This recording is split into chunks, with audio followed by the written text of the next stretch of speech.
In just a moment, X-1, but first, here's an important date to remember. It's this Sunday when the highly acclaimed program On the Line with Bob Considine premieres on NBC Radio. Behind each news event is a human interest story, and beginning Sunday, you can hear these fascinating sidelights with commentator Bob Considine. You'll also meet the important people who make the headlines, people from the government, labor, and management, or perhaps someone in your own hometown today. The latest news becomes more meaningful when you understand the human interest. So make a date to hear On the Line with Bob Considine. Now stay tuned for X-1 on NBC. Countdown for blastoff. X-5, 4, 3, 2, X-1, fire.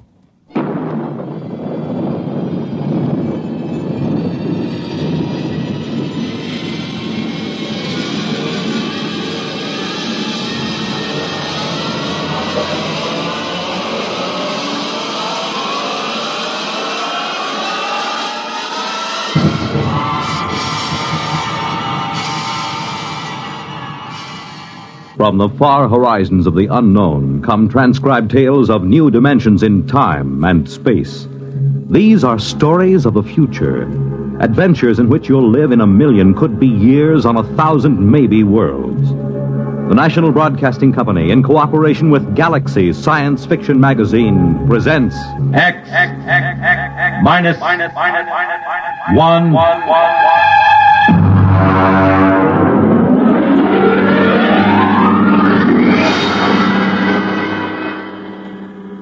Tonight, The Old Die Rich by H.L. Gold.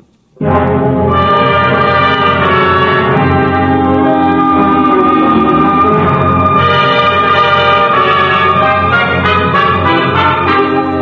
uniformed cop at the door told me to get lost.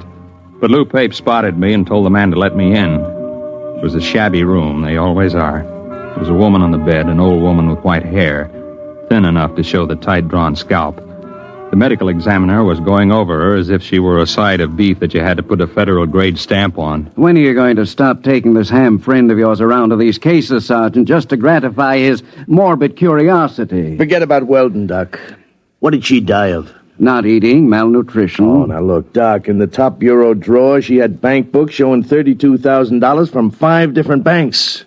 Now, she had the price of a meal. Malnutrition induced by senile psychosis. They starve because they're less afraid of death than digging into their savings. I don't know, Doc. It doesn't feel right to me. Listen, Weldon, just because you get up on a stage or on some half-baked television show and make believe you're 70 years old doesn't qualify you as an expert on gerontology. Maybe not, Doc. But I went bald at 25, and I've been playing old men ever since. There's a lot more to it than just shuffling around and talking in a high-cracked voice. Yeah, there hasn't been an actor since Otis Skinner. Maybe. But the way I work, I have to get inside the character. I have to decide when he was born, how he got along with his father, where he went to school, what he thinks of women, everything about a character. There isn't a one of them these days can make themselves heard past the 5th row. Look, I'm serious. Now, I've tried imagining myself growing weak from hunger. I've tried to think of not even spending a nickel to keep me from dying. I just don't believe it. It isn't right. I don't feel it. Well, lucky for me, I don't have to feel these things inside of me because I'm a doctor and not an actor. Sergeant, malnutrition induced by senile psychosis. I'll order the wicker basket from Bellevue. So long, Barrymore. Well, he's right, Mark. We get a couple of these cases every year. Some old bat starving to death with $17,000 in old bills pinned on his union suit. Turns up all the time. Al, it doesn't feel right. Well, he knows his business. But he doesn't know old people. I do. It isn't easy to starve to death. Not when you can buy day-old bread at the bakery or wilted vegetables the grocer's ready to throw out. Anyone who's willing to eat that stuff can stay alive from day to day. Hunger's it's a pretty potent instinct. Maybe they get too sick to go out after old bread or wilted vegetables. It takes weeks to die of starvation. Did you ever try starving for weeks, Lou? No, did you?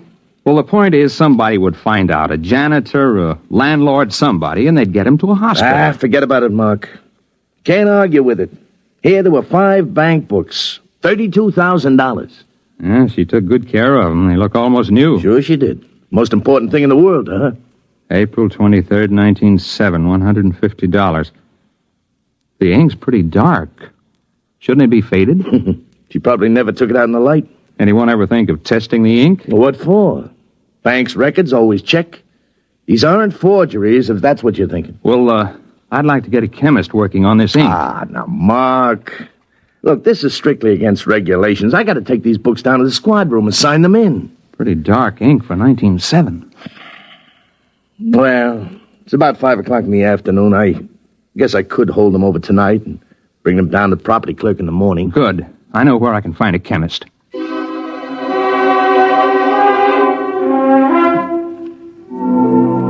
Mr. Weldon, there's no doubt of it. The ink sample is typical of inks used 50 years ago.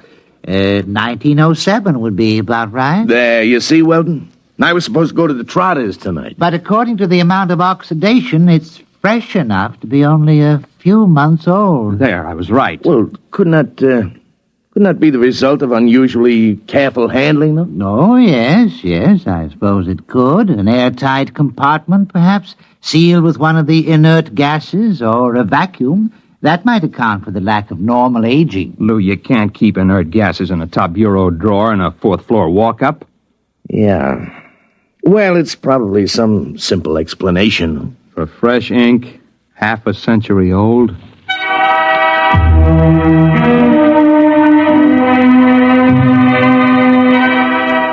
I've been going out on these cases for about a year. It's my specialty, playing old people, and when I'm not working television or something on Broadway, I go down to the homes for the aged or the parks or just watch. Lou Pape's an old friend of mine, and he put me on these malnutrition cases. But there was more to it than just picking up color and tricks of the trade. There had to be a better reason for it. You can't just starve to death with upwards of $30,000 right at your fingertips. Not without at least buying a bowl of soup. I had a run of television that kept me busy for about a month. Then Lou Pape called me up and asked me to come down to Bellevue. I'll autopsy if you want it, Sergeant, but I can give you the cause of death right now. Malnutrition due to senile psychosis. Oh, what's up, Lou? Well, Mark, an old guy was found wandering around down on Hester Street. Suffering from malnutrition, he had $17,000 in cash inside the lining of his jacket. Is he alive? No, not now he isn't. Doc's got him in the room there, but he was stumbling around when the cop on the beat picked him up. Did he say anything? Well, he talked to the cop. Pretty smart young kid. Seems the old man kept talking about money and about his wife. She must have been dead 20 years. And then, just before he went out completely, he did say something, maybe 3 or 4 times. Well, what was it? El Greco. You mean the artist? Well, that's what Stankiewicz said. He's the officer who picked him up. Said he remembered he'd heard the name on that television quiz program. You know, the jockey who's the art expert there. El Greco. Probably some Greek restaurant where he was bumming his meals. Are you sure you want an autopsy, Sergeant? It's late. I won't get to it till tomorrow. All right, take your time, Duck. There's something else, isn't there, Lou? Well, maybe, Mark. We found the old guy's room, and there was an ad thumbtacked over the sink. Nothing too unusual. Yeah? Here it is. Men and women wanted, light work suitable for old people. No references required. Well, I checked it with the lieutenant. He says to forget it. He says it figures for an old guy to be interested in an ad like that. An old guy with $17,000 in cash? Yeah. Well, I didn't figure I'd argue with the lieutenant. You mind if I keep it? No, go ahead.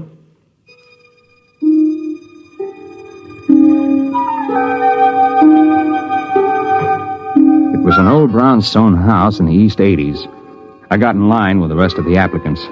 My face was lined with collodion wrinkles, and I wore an antique shiny suit and run-down shoes. It was a good makeup job. I looked more authentic than the rest of the old-timers who were waiting for the interview. I finally came up to where a woman was asking the questions. Name? Kernet. Louis Kernet. Kernet. Mm-hmm. Address? Well, I don't exactly have a place. I've been staying with a fella down on 12th Street, a friend of mine. I met him in the cafeteria. Mm-hmm. Previous occupation? Well, I worked at a lot of things. Used to be a printer way back. I could handset... Do you have any references? Well... Family? No, ma'am. I haven't got any family. I had a cousin in Salt Lake City, but I haven't seen him in 30 years or more. The ad said you didn't need no references. Well, that's right. Now, will you wait in the other room? Yes, ma'am. Do I get the job, ma'am? Just wait in the other room.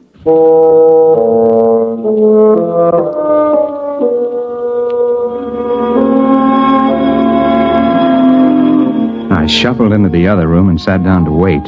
I concentrated on building a character for Louis Kernet. If I was going to carry this through, I was going to have to play a better performance than I'd ever given before. In about half an hour, a young woman came into the room. I'd planned to be dozing the way an old man would, and so my eyes were closed when I heard the door close.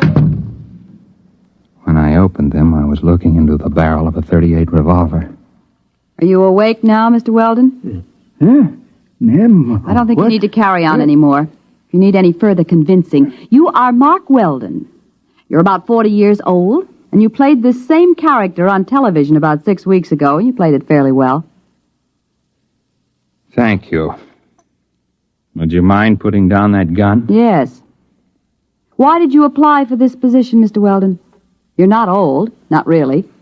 Well, as a matter of fact, it was a bet. I was having an argument about the method with an actor who trained at the Old Vic.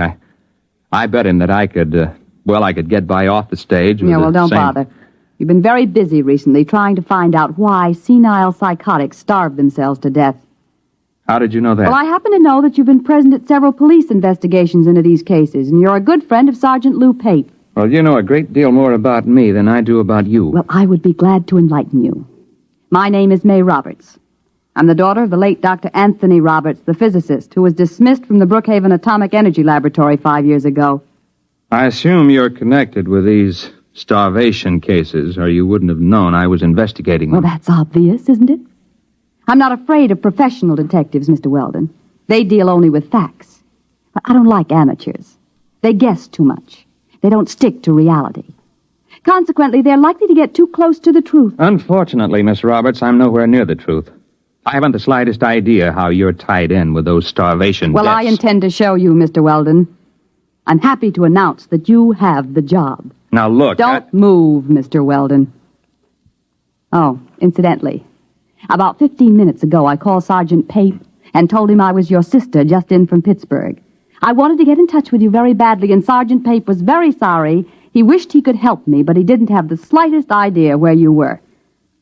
All right, Mr. Weldon. Right ahead of you, please. Through that door.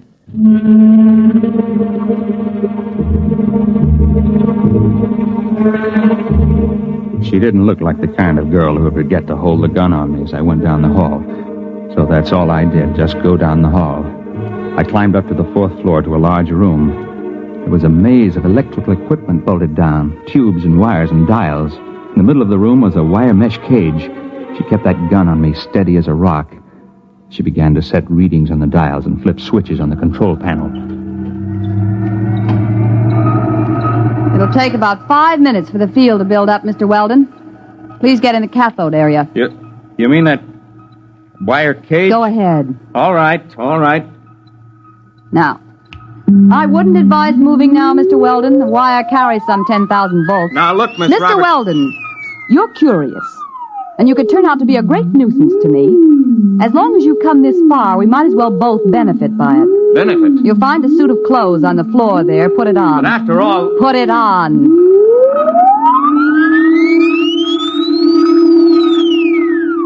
I didn't know whether she was bluffing about the electric charge. The revolver looked real enough, so I stripped and changed into the other clothes. The shoes were a little too tight and pointed. The collar of the shirt was too stiffly starched and too high under my chin. The suit was too narrow at the shoulders and at the ankles. I remember my father had a suit like that. The same shiny blue serge. All right.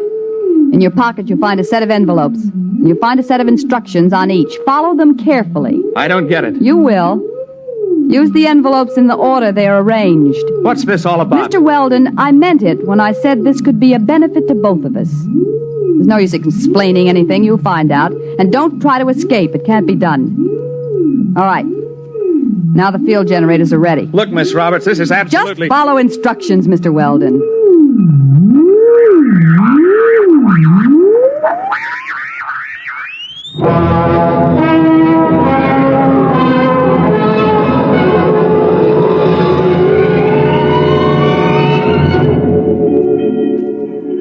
blinked.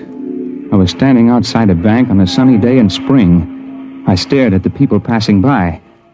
They were dressed like the characters in a 1930 movie. The women wore long dresses and flower pot hats. The men had hard straw hats, suits with narrow shoulders. The cars were square with flat radiators in the front. There was a trolley car passing by, and suddenly I realized that the last trolley car stopped running in Manhattan years ago. I tried to figure it out. It was New York, all right. I recognized some of the buildings. First, I figured it must have been hypnosis. And then I looked at the first of the envelopes in my pocket. I read it and walked into the bank. Yes, sir. Our Mr. Golden tells me that you wish to open an account. Yes, that's right. Uh-huh. Well, we're very happy to have a new depositor. Very happy indeed. Of course, you realize the institution is in sound condition, very sound. You needn't worry about all those rumors in this bank. No, sir. Solid. Well, that's good. All right, now then, name? Mark Weldon. You have no address in the city at present? No. And you're depositing $150? That's right. All righty. I'll just check the slip here. $150, right. And the date, May 15th, of course, 1931. 31? The Depression. Oh, now, Mr. Weldon, this is a very good year for business. This temporary recession is bound to abate. Sound banking policies will see us through. It's just around the corner, you know. What is? Prosperity. All right, Mr. Weldon, we're very happy to have your account.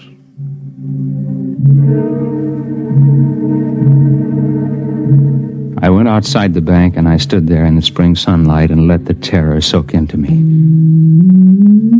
The possibility of the entire situation was gnawing at the edges of my mind. And then suddenly I wasn't there. It was as fast as blinking. I was outside another bank in the same city. The date on the next envelope was May 29th, and it was still 1931. I made a $75 deposit there, and then $100 at another place a few days later, spending a few minutes each time and going ahead anywhere from a couple of days to almost a month. In 1934, I found myself inside a broker's office. Very well, Mr. Weldon. As I understand it, you are buying this stock for a Dr. Anthony Roberts. That's right. I assume the stock will be in his name? That's right. I'm just acting as agent. I follow instructions. Of course. Well, are you sure I can't convince you that you're making a big mistake? No, these are my instructions. Well, now, Mr. Weldon, we are a reputable brokerage house, and, well, frankly, I feel quite shaky about putting our clients' money into this kind of security. There's no future in it. It's a rare metal for which there is very little use for industrial purposes, and, however, if your client is adamant. I have my instructions. Very well, then. In the name of Dr. Anthony Roberts, 100 shares of Montana uranium. Most unwise.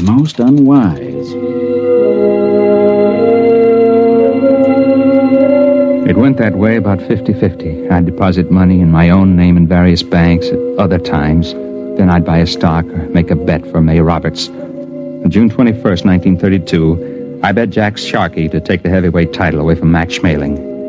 There was Singing Wood in 1933 at Belmont Park and Max Baer over Primo Carnera.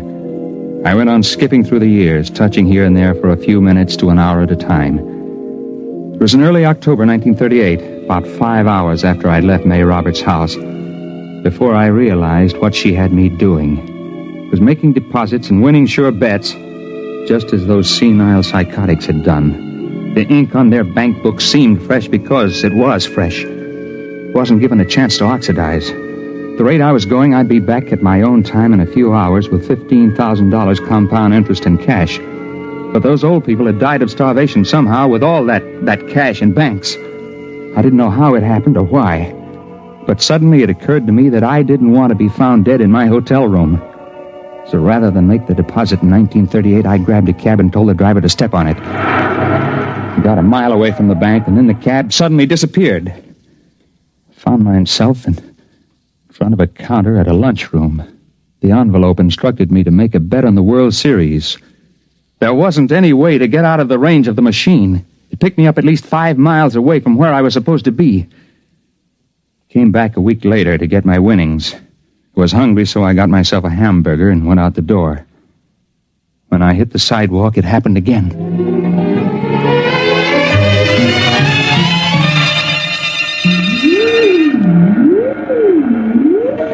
Don't touch the cage yet, Mr. Weldon. I'll have to clear the charge. Hey, what happened to my hamburger? What? The hamburger. I had it here. It's gone. I'm hungry. I'll get you something to eat, Mr. Weldon, before your next trip. Well, you've done pretty well for yourself, haven't you? Yes, I have. About 15,000. I had ketchup on my sleeve. It's gone. Mr. Weldon, I want to talk seriously with you. Now you've seen part of what I'm doing.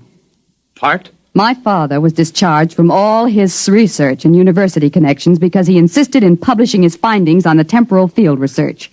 All the conventional physicists explained that it was overwork and recommended everything from hot bouillon before retiring to psychoanalysis.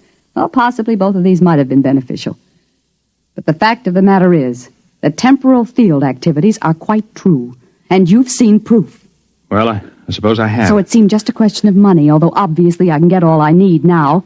But sending people back through time to bet on sure things like uranium... It's a fair exchange. I pay well for service, don't I? I suppose so. But that isn't the most important thing. I've been able to save things that would have been lost otherwise. I've sent people back to find precious treasures that would have been destroyed or would have disappeared. Like an El Greco painting? Yes. And the original score of Mozart's Magic Flute that would have been burned in 1942, and a Picasso miniature that would have been lost at sea in 52. I have them all here. Stolen? No. Bought with money from the year itself at a fair price. Well, Mr. Weldon, I sent you back because I've needed someone to work with me on a regular basis. Someone who's faster and more alert than the old people I've hired till now. Why old people? It's a function of the field. You can't send somebody back to a year in which they didn't exist at all. I'm hungry. Please, Mr. Weldon, this is very important. My father died trying to prove the validity of his field theory to conventional scientists, and I don't intend to bother. We can become the most powerful people in the world. I don't feel very powerful now. You haven't got a sandwich hanging around. I want to make you an offer, Mr. Weldon. I need someone to help me expand the operation, plan the projects and research. I chose you because I was afraid that you might hit on the truth by yourself. Can I come out of this cage Be careful. now? Don't touch the contacts. The field reacts on a random factor for at least an hour after it's cut off. I'll be careful. Tell me, Miss Roberts, why haven't you been able to go back to the time that your father was alive and bring him back before he died? Dead tissue can't be transported. We've tried it with mice and rabbits from a laboratory in 1941, and they just disappear. Like my hamburger. Mr. Weldon, I assume that you're interested, and that we can make our plans without using this revolver. I hope so. $15,000 is a lot of money. Of course, you were able to send those old people back a lot further. Some of them as far back as 1880. How long would they be gone? I mean, in subjective time. Several weeks. Perhaps a month or more. There's only one problem, Miss Roberts. Well, I'm sure we can work out any details. Well, this one is a little hard to work out. You see, I'm hungry. I haven't been this hungry since I got lost on a hunting trip and went without food for 3 days. You see, you forget I've got an interest in this business because they found some old people dead of malnutrition and $30,000 or so tucked away in their pockets. They had been gone a month or more, and they had to eat during that time, didn't they? When they came back, the food disappeared like my hamburger. It disappeared all at once, all over their body. In one fast jolt, they starved to death. No, you don't understand. They just couldn't take the field transition. They were too old, some of them, and they lied to me about their age to get the job. Oh, no, you can't tell me that because I know how hungry I am. And I was only gone about 12 hours. They were murdered. Get back. You know, they say a hungry man gets mighty desperate. He'll do almost anything. Let go. Let go. Let go of it. Oh, my arm. Look out. Look out. The cage. The contact.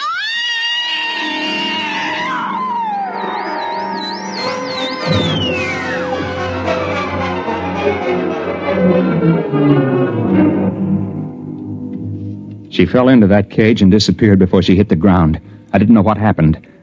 I know she said the field worked in a random factor, whatever that meant. I called Lou Pate, and he came to the house just after the fire started. Something went in the control panel, and it turned out to be a 4-alarm fire before they got it under control. There was nothing left of the machine. There wasn't much left of the brownstone house. Lou didn't believe the story I told him. You mean there won't be any more of them? No more senile psychotics starving to death with a bankroll in their hip pocket? No, I told you, Lou. Come on now, Mark. We'll get plenty more. We always have. No, I'll bet you won't. I'll bet you $1 there won't be another case like that. I'll take that bet.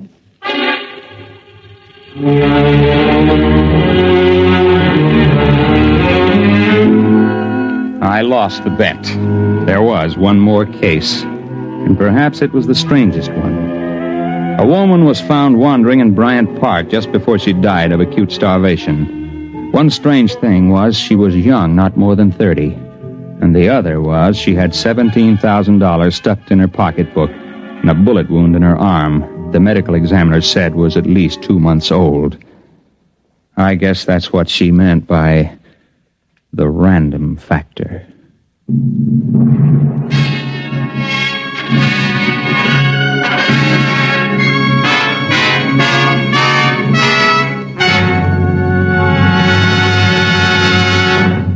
You have just heard X-1, presented by the National Broadcasting Company in cooperation with Galaxy Science Fiction Magazine, which this month features This Way to the Regress by Damon Knight, the story of a man named Sullivan who, strangely enough, did not have a great future behind him, but rather a great past ahead. Galaxy Magazine on your newsstand today. In a moment, tonight's cast and a preview of next week's exciting drama. Farmers know they can't stop storms, floods, or droughts from ruining a crop. But they can make sure things like that can't ruin them by investing in United States savings bonds.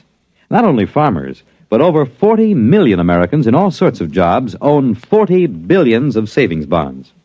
And why? Because savings bonds are the easy way to start saving and to keep saving.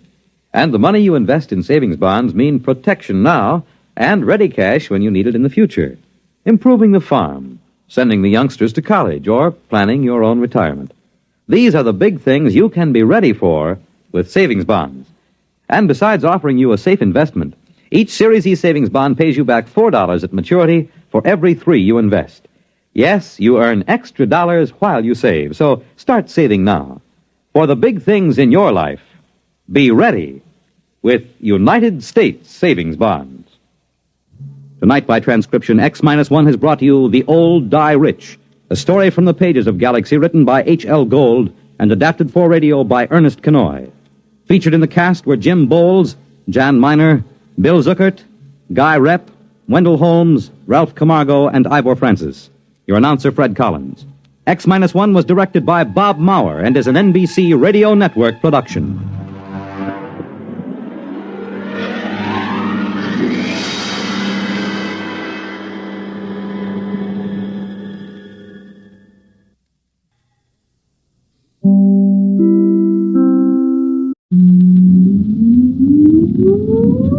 Countdown for blastoff. X-5, 4, 3, 2, X-1, fire.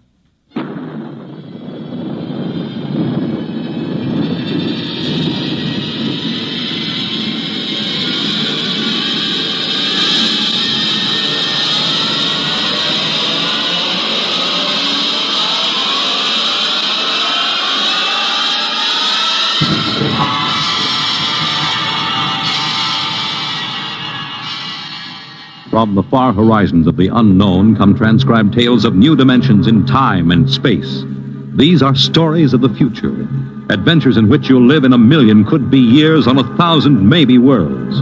The National Broadcasting Company, in cooperation with Street and Smith, publishers of astounding science fiction, presents X minus 1.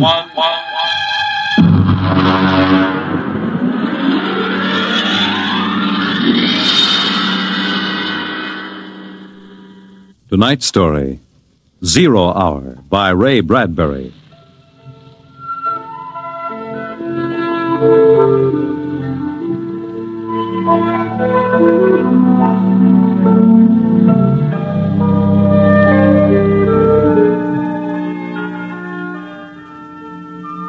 It was a perfect summer day in the year 1985. Sunlight illumined the suburbs, and the town drowsed on the tide of warm, sunlit air. On the lawns, the children played, and in the homes, busy mothers prepared for the evening arrival of their husbands.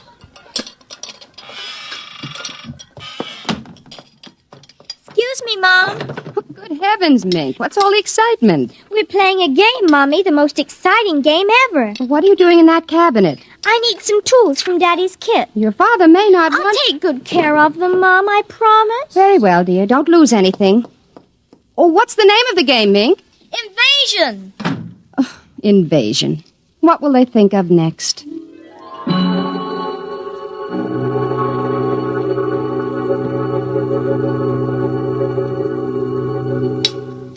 This, and this, and this, and this. Put that over there and bring that over here. No, you ninny. Now get back while I fix this. They want it this way. See? Sure. Just let me fix this. We'd better talk to Drill and get some more instructions, Art. Where is Drill? Drill? Hey, Drill! Drill! He's in the rose bush, I think. I'll talk to him myself, and you write it down on the pad. Okay. Drill? Drill? Okay. Drill wants you to write down triangle. What's a triangle? Never mind. Drill will tell us when he wants us to know. It helps the invasion. Well, how do you spell it? Drill, how do you... Shh! Mink, here's your mother, looking out the window. Mink? Who are you talking to? The rose bush, Mom. Only it's not really a rose bush. That's Drill. Well, who's Drill? He's planning the invasion. Oh, what an imagination. You'd better come in, dear, and clean up for supper. In just a second, Mom. Art, did you write down what Drill just said? Yup. 4, 9, 7, and A, and B, and X, and a fork, and a string, and a hexagony. Hexagonal, droopy. Oh. Come in, Mink. Supper's in 10 minutes. Okay, Mom, just a minute. I have to tell Drill. I wish we didn't have to eat, though. It holds up the invasion.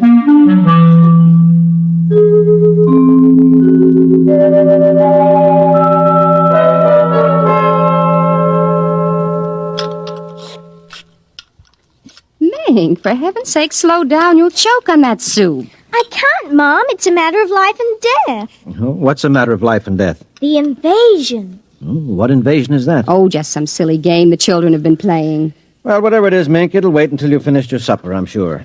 But Drill is waiting for me, Daddy. Oh, who's Drill? New boy in the neighborhood? He's new, all right, only you can't see him. Not yet. He hasn't come through yet. What do you mean you can't see him? He lives in a rose bush in our backyard. Oh. Imagination, Henry. Mm-hmm. Well, while you're at it, tell me more about this new game. It's Martians invading Earth, Dad. What? Well, not exactly Martians, Dad. They're from... I don't know. From up. And from the inside of that little head of yours. You're laughing. Drill said you would. You'll kill Drill and everybody. Well, I didn't know you could kill a Martian. Not really a Martian, Mom. Maybe he's from Jupiter. Or Venus, even. Imagine. They couldn't figure out a way to attack the Earth. So the kids are helping the Martians. Oh, pretty slick, those Martians, using the kids for a fifth column, eh, Mary? Drill says after the invasion, we can stay up as late as we want. No more baths either. Oh, is that so? And we can watch all the grown-up televisor shows. Mm-hmm. Well, I don't wonder this invasion has caught on among the kids. Some of the kids are giving us trouble, like Dale Britz and Petey Jarrick. They're growing up, so they won't believe in the invasion. They make fun. Worse than parents, even. I hate them worst. We'll kill them first. I hope you're saving your father and me for last. Drill says you're dangerous. Know why? Why? 'Cause you don't believe the Martians ought to let us kids run the world. But I think they'll let me keep you because I'm helping so much. I'll talk to Drill. Maybe we won't have to kill you. Mary, I think this nonsense has gone far enough. Can I go out now, please? Run along, dear.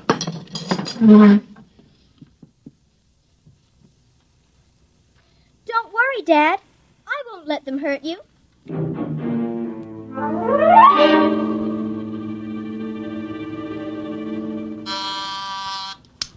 Televisor. Oh, would you please connect me with Mrs. Helen Rogerson on Channel 72Z, Pittsburgh, Pennsylvania? What is your channel, please? 817X, New Rochelle, New York. Thank you. Just a moment. Go ahead. You can see your party now. Hi, sis. How are things in New York? Fine, Helen. How are things in Pittsburgh?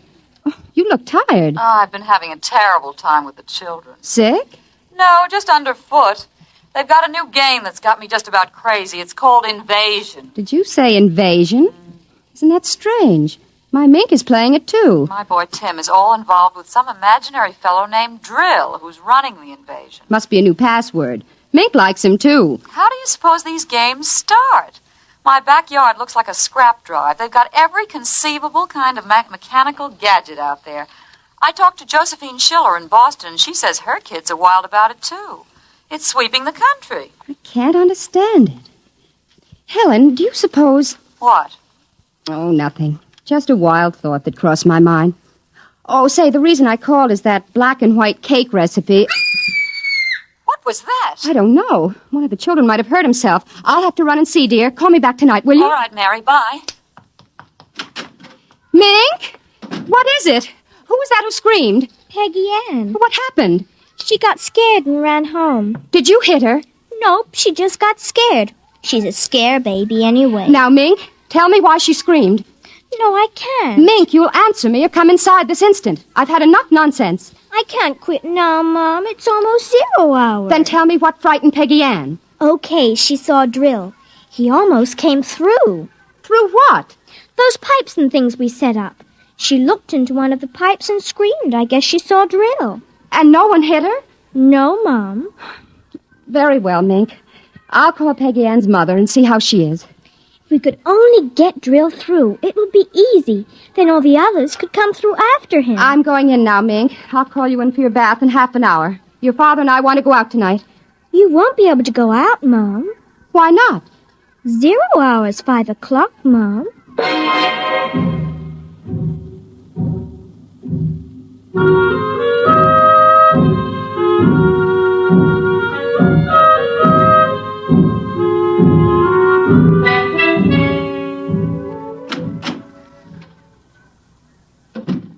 Hello, dear. Oh, you're home early, Henry. Mm-hmm.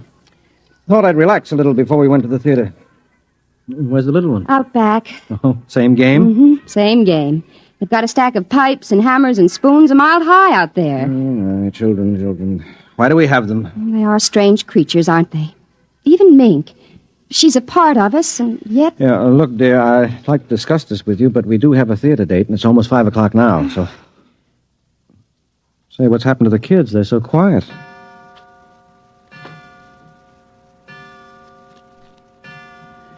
Now, when children are quiet, you know there's some mischief. Say, what's that sound? I don't know. Those kids aren't playing with anything electrical, are they? Oh, I'm sure they aren't. At least... Just the same, I'd better go out. Henry, ask them to put off the invasion. Good Lord, what's that? Mary, look out the window. Henry! What is it? Where are the children? Mary, why are you shaking? What did you see? Henry! Quick, up to the attic. Well, they aren't in the attic. Yes, the attic, quick. No, Mary, come back here. Mary, don't go up. They aren't up there.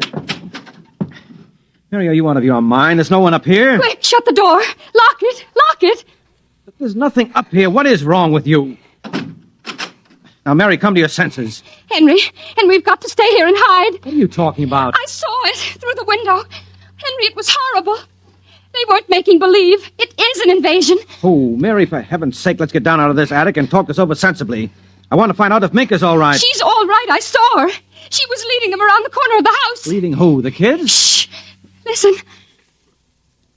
There's nothing. Listen. The front door. They're coming.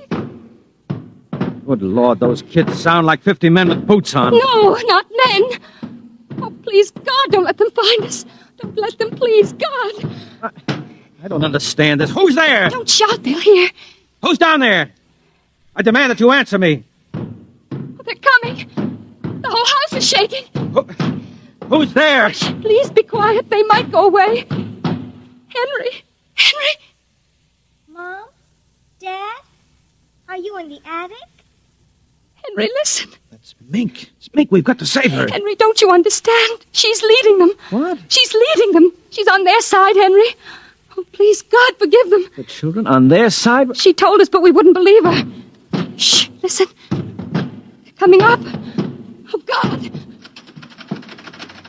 Mom? Dad? We know you're in there. I guess you better melt the lock drill. Henry? Henry, the lock. It's melting. The door. Oh, dear God. Mom? Dad? Oh, I see you now. Peekaboo!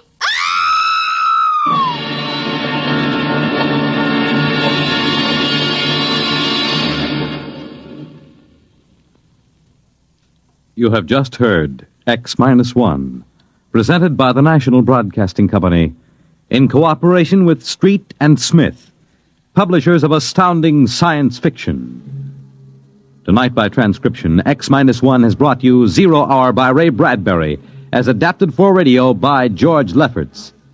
Featured in the cast were Nina Reeder, David Pfeffer, Peggy Lubin, Les Damon, Raleigh Bester, Bob Hastings, and John Larkin. X-1 was directed by Daniel Sutter and is an NBC Radio Network production.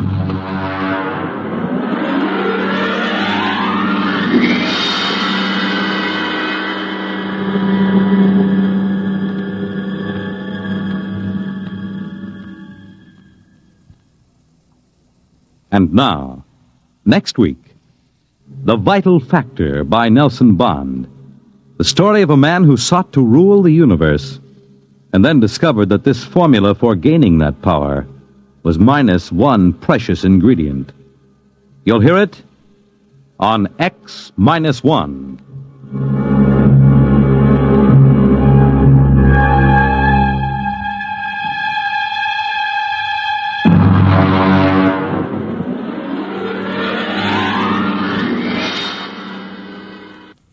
It's Groomed for Your Interests, weekday, NBC Radio.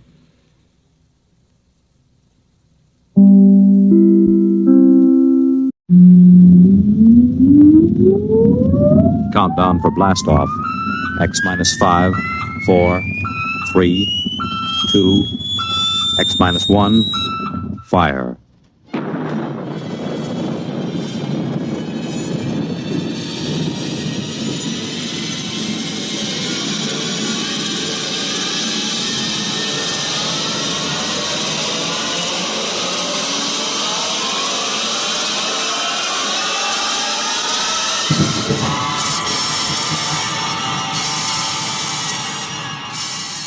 From the far horizons of the unknown come tales of new dimensions in time and space. These are stories of the future, adventures in which you'll live in a million, could be years, on 1,000 maybe worlds. The National Broadcasting Company, in cooperation with Galaxy Science Fiction Magazine, presents Minus 1.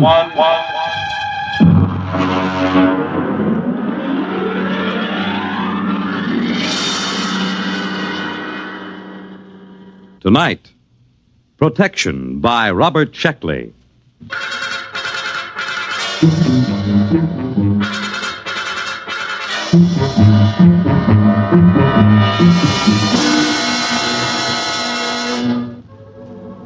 There will be an airplane crash in Burma next week, but it shouldn't affect me here in New York. And the Feegs certainly can't harm me, not with all my closet doors closed. No, the big problem is Lesnarizing. I must not Lesnarize, absolutely not. As you can imagine, that hampers me. And to top it all, I think I'm catching a very nasty cold. The whole thing, including the cold, started on the evening of November 7th. I was walking down Broadway on my way to Baker's Cafeteria with Charlie Lester. He's in one of my physics classes, and we were both feeling pretty lightheaded. Boy, I've had tough exams in my day, but that was... You got a cold? No, I haven't got a cold. My eyes just water, my nose runs, and I sneeze because I'm essentially a masochist. Actually, it is psychosomatic. I hate my mother and my father. Of course I've got a cold. What do you think? Well, look, don't give it to me. I've got a heavy date with a Barnard Jr. this weekend. My boy, There is no such thing as a heavy date with a Barnard Jr. Never mind. Just don't blow any germs my way. Oh, well, as a matter of fact, I'll leave you completely. I have to go over to South Hall to pick up some books. So long.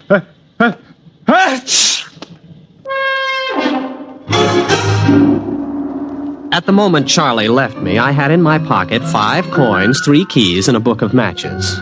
Just to complete the picture, let me add that the wind was coming from the northwest at 5 miles per hour. Venus was in the ascendancy, and the moon decidedly gibbous. You can draw your own conclusions from this. I reached the corner of 114th Street and began to cross. The truck! Watch out for the truck! Watch out! Huh? What truck? Who? What? There's no truck on the street. What?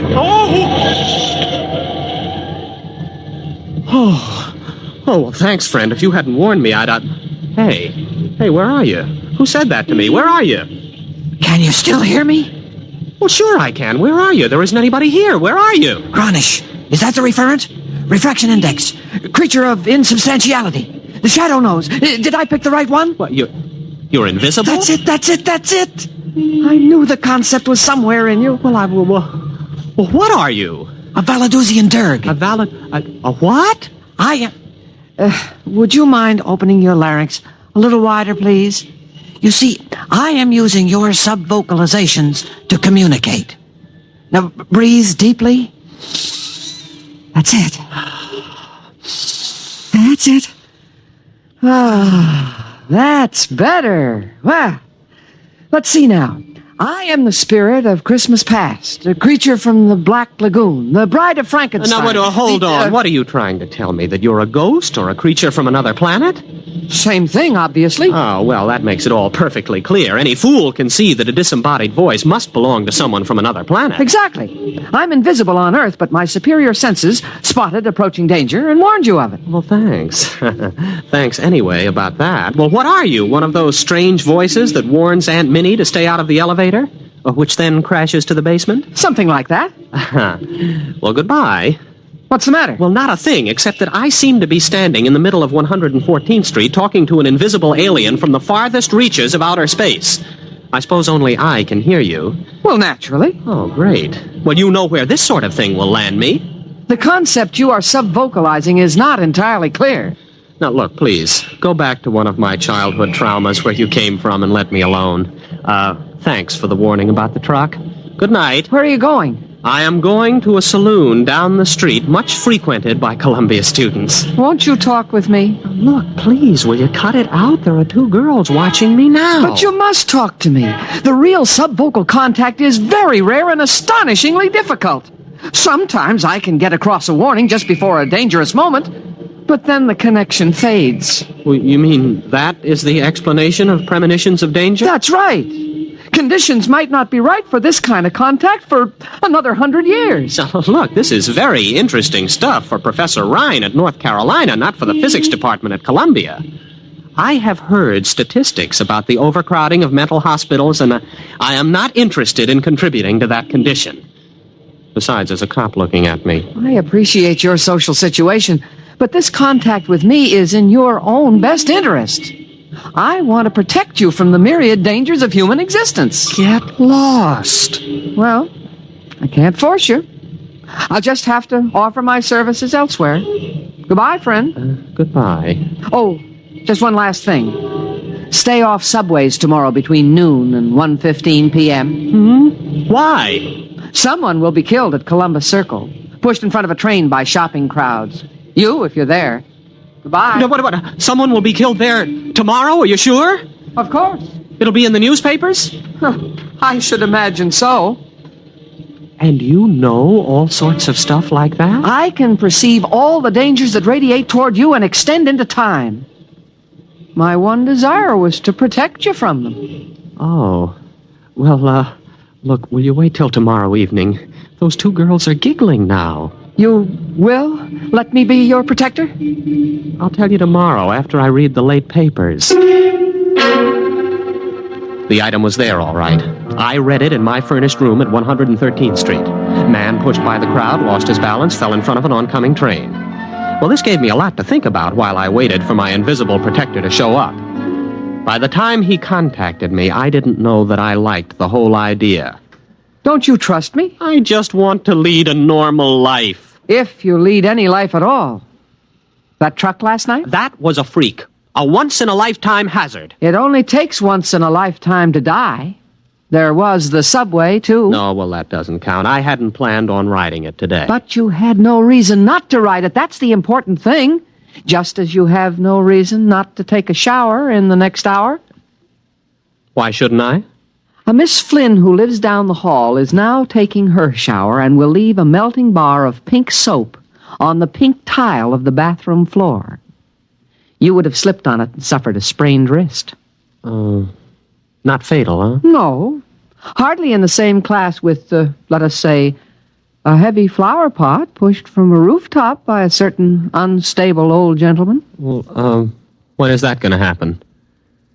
I thought you weren't interested. I am very interested. When? Where? Will you let me continue to protect you? Well, now just tell me one thing.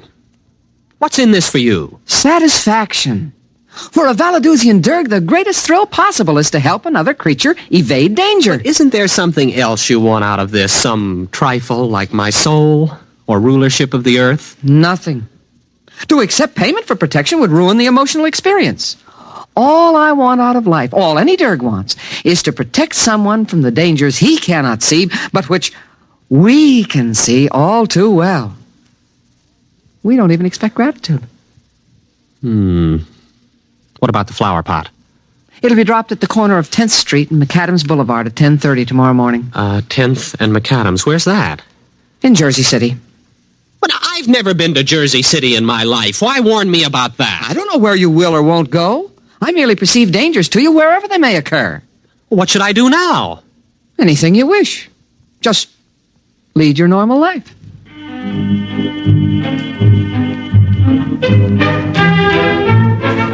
It started out well enough. I attended classes at Columbia, did homework, saw movies, went on dates, played table tennis and chess, all as before. At no time did I let on that I was under the protection of a Valadusian Derg. Even Charlie didn't notice it, though he had a pretty good excuse. Boy, are you lucky. I got stuck in that elevator for 4 hours. Say, how come you walked? I never saw you volunteer to walk 5 flights before. Oh, well, a little bird told me. Oh, boy, I wish I wish I had a little bird like that. Why don't you do something for that cold? Why should I? What's it ever done for me?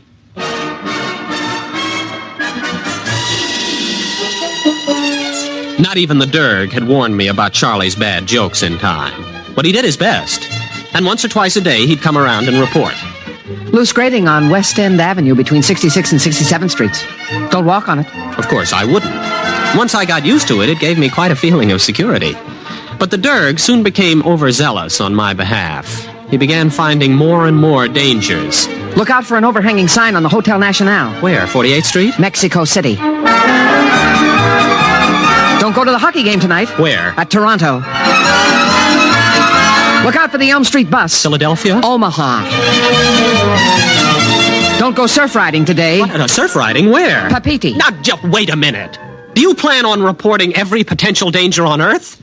Oh, these are only a very few that you may be affected by. In Mexico City, in Papiti? Why not confine yourself to the local picture? Greater New York, let's say. Locale means nothing to me. I must protect you from everything.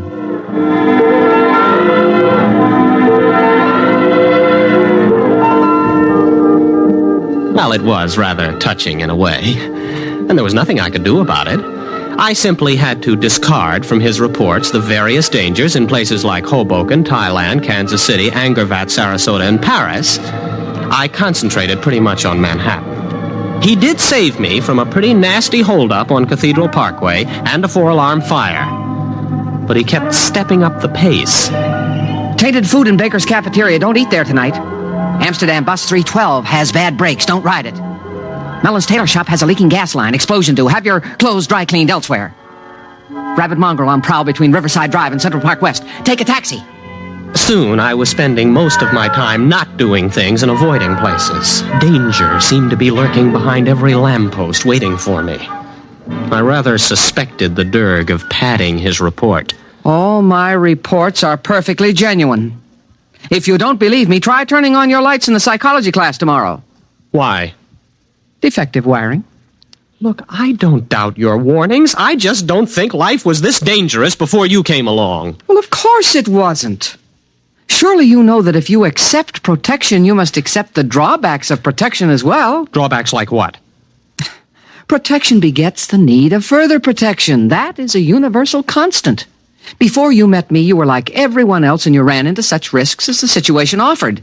But with my coming, your immediate environment has changed and your position in it has changed too. Why? Because it has me in it. It is well known that the avoidance of one danger opens the path to others. Are you trying to tell me that my risks have increased because of your help? It was unavoidable. Why, you miserable extraterrestrial con man. Now look. All right. Thanks for everything. I'll see you on Mars or wherever you hang out. You don't want any further protection? You guessed it. Don't slam the door on your way out. But what's wrong? Your risks have increased, but my capacity for detection is more than ample to cope with it. I'm happy to cope with it. So it still represents a net gain in protection for you. Yeah, I know what happens next. My risks just keep on increasing, don't they? Not at all. As far as accidents are concerned, you have reached the quantitative limit. What does that mean? It means that there will be no further increase in the number of accidents you must avoid. Look, if you leave me alone, my original environment will return, won't it? And with it, my original risks? Eventually. If you survive. Fine, I'll take that chance. You cannot afford to send me away tomorrow. No, don't tell me. I'll avoid the accidents on my own. I wasn't thinking of accidents. What then? I hardly know how to tell you. A gamper is after you. Oh, a what? Now, what kind of a gag is this? A gamper is a creature from my environment. I suppose he was attracted by your increased potentiality for avoiding risk due to my protection. Now, look, you can take your gamper. If he comes, try driving him off with mistletoe. Iron is often effective if bonded to copper. Will you get out of here? Are you sure? Beat it. Blow. Scram. Get out. Go on. All right. Goodbye. Are you gone? Are you really gone? Good riddance. What's that? Dirk, is that you? Hey, your motor's running. Dirk? What is it? What is that? What is that? Oh, it's the gamper. Dirk, get me out of this. Dirk, get me out. Dirk, come back, Dirk! Did you call? Oh, the gamper. Mistletoe, wave it at the gamper. Where in blazes am I going to get mistletoe? Iron copper, then. Copper. Oh, I've got a paperweight on my desk. The chair leg is iron. Touch it with the copper, quick!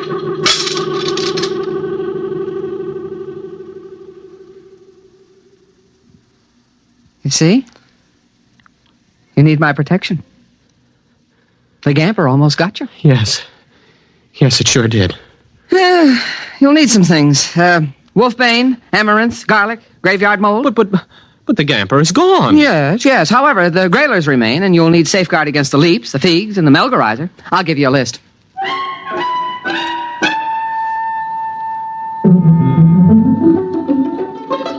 He gave me a list, and I went shopping. I ran into Charlie at the supermarket. Hey, Bob! Where you been? Wolfbane, amaranth, garlic. They must have garlic. Well, sure, they got garlic over here. Oh. Well, I guess you know what I came in for. Tissues. What else? Yeah, well, now let me see. Graveyard mold. You think they'd have it here? Hey, boy, what's the matter with you? You look white as a ghost. I'm white as a gamper, or a grailer, or a leap, or a fig. Well, what is that, jive talk? Please, Charlie, don't bother me. I'm busy. All right.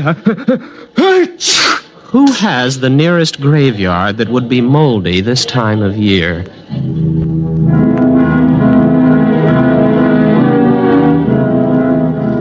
It was a game between these extraterrestrials, and I was in it. Some of them wanted to kill me, some to protect me. None of them cared for me, not even the Derg. And the situation was all my fault. At the beginning, I had the accumulated wisdom of the human race at my disposal. That tremendous and distinctive hatred of witches and ghosts, the irrational fear of alien life. For my adventure has been played out 1,000 times, and the story is told again and again. how a man dabbles in strange arts and summons up a spirit. By so doing, he attracts attention to himself, the worst thing of all. So I was welded inseparably to the Derg, and the Derg to me. Until yesterday, that is. Charlie came to my room to visit. Hey, boy, how you been? I haven't seen you in class for a while. Oh, you mind if I hang up my coat? No, don't. No, don't open the closet door. Well, what's the matter? What's in there? Nothing, only that's the only way to hold off the thieves, by keeping closet doors closed. The leaps are more menacing, but the eye of a toad seems to stop them. And the Melgarizer is dangerous only in the full of the moon. Only in the... Uh-huh. Well, Bob, it's been grand. Bye.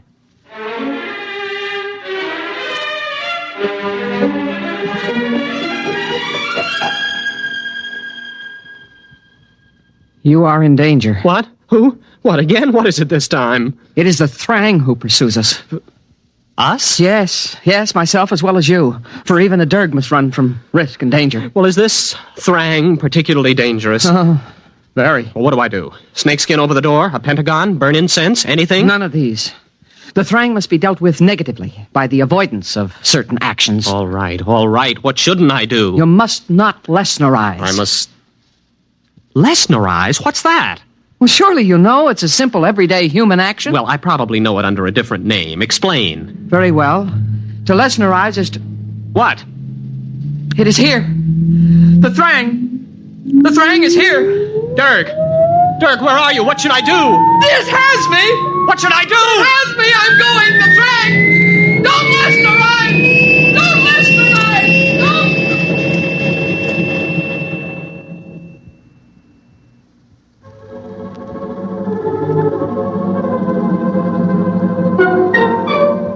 So I'm sitting tight now. There'll be an airplane crash in Burma next week, but it shouldn't affect me here in New York. And the thieves certainly can't harm me.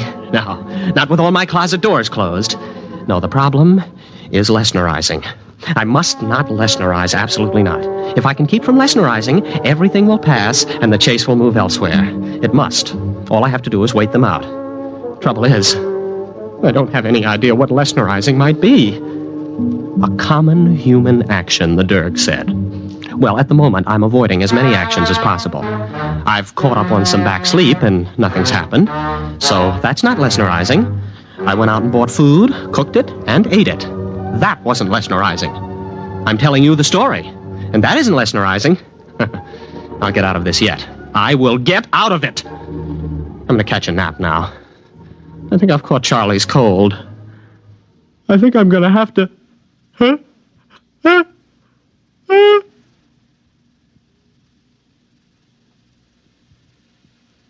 You have been listening to Protection by Robert Sheckley on X-1.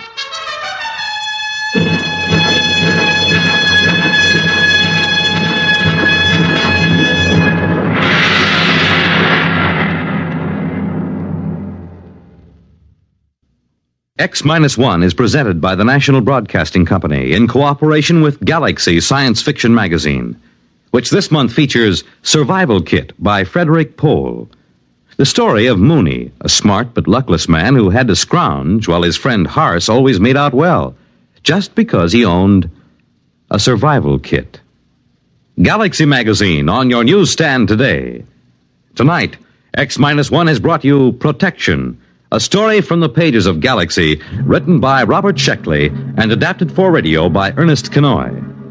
Featured in our cast were William Redfield as Bob of the Final and Fatal Sneeze, Elliot Reed as his breezy pal Charlie, and William Keane as the foreseeing Derg. Your announcer, Fred Collins.